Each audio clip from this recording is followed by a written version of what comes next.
乡亲啊，继续来看台北市有一个87岁老先生带轻微的失智症，去年底讲要销业奖，无互查囝知哦，都甲市价超过1亿的9户的房产，全部拢捐互行天宫。老先生讲，庙方有甲承诺，讲会负责照顾伊的晚年。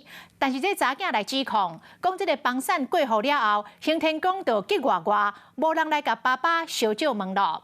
这查囝痛骂行天宫比诈骗集团还佫较可恶。行天宫是来驳回讲，老先生是主动讲要寄付，佮要求袂当来公开。伊嘛无承诺讲要照顾老先生，讲一切程序拢合法。行天宫是北台湾参访香客上济宫庙，一天进出的人数上济时阵有要我2万人这么多，想要到双方指控关键爆发争议。他写了很多一些有利于爸爸的条件，像长照会有一些服务。他都这样讲，很模糊。我认为爸爸把9栋房子捐出去，我要求一个书面的承诺不为过吧。老先生查某囝讲，老母伫咧3年前过往，伊参草戏人的老爸就定定冤家，惊冲突是愈来愈多，才为厝人搬出去，伫咧附近租厝方便照顾老爸。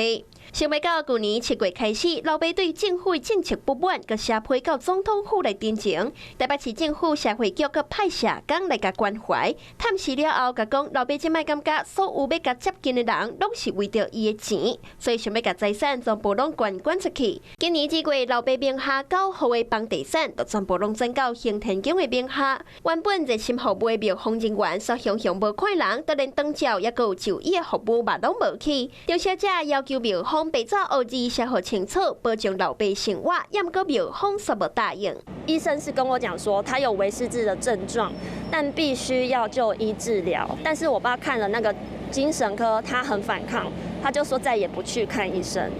所以这部分就是行天宫拿捏这几个部分，让我没有办法做法律上的争取。可以说明一下，说为什么他会说您诱骗呢？没有诱骗呐。文书宫庙强调，老先生是主动捐赠，当时观察对方的健康无问题，并无答应要甲照顾。捐赠不公开是当事人主动来要求，收证的规个程序全部拢合法，有公证书来做凭证。文书宫庙的财报嘛拢会当查，无承认指控。